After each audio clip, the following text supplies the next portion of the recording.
If you can't find a particular command or option when you're working down here, it's probably on the ribbon.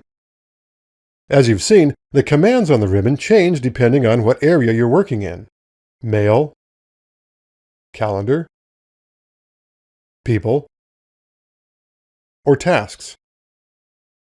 And whether you're composing an email, a meeting or an appointment, or editing a contact or a task. Let's start with the Home tab. This tab contains a combination of the most popular commands, like New Items. You can also move items and manage rules. On the Send Receive tab, you can initiate Send Receive or change download preferences. On the Folder tab, you can manage your archive settings and folder properties. The View tab, as you've already seen, has options for modifying your workspace. Click here to turn on Conversation View. You'll see the same sorts of commands in Calendar, except they're geared toward things like changing your calendar view. You can also share a calendar or publish it online for others to see.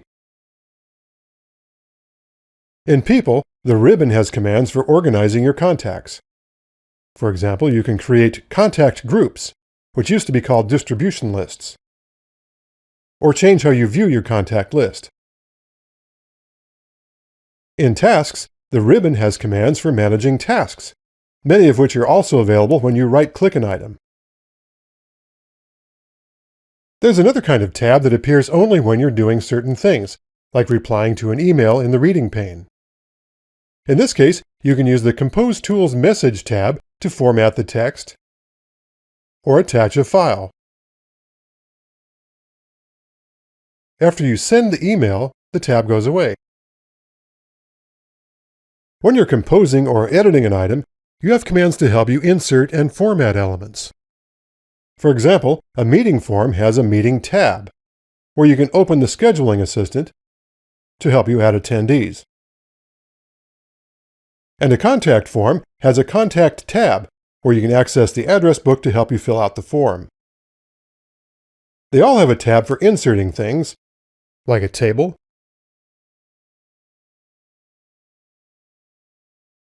or a business card, and a tab for formatting text. For example, you can compose some very professional-looking emails by using styles.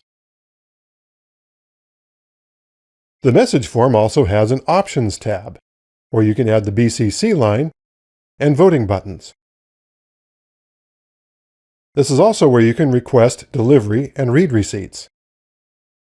And all the forms have a Review tab, which is where you go to check spelling. So now you have a pretty good idea where everything is in Outlook 2013. But before you get started, you may be wondering what happened to your old email. Up next, we'll import our old data files.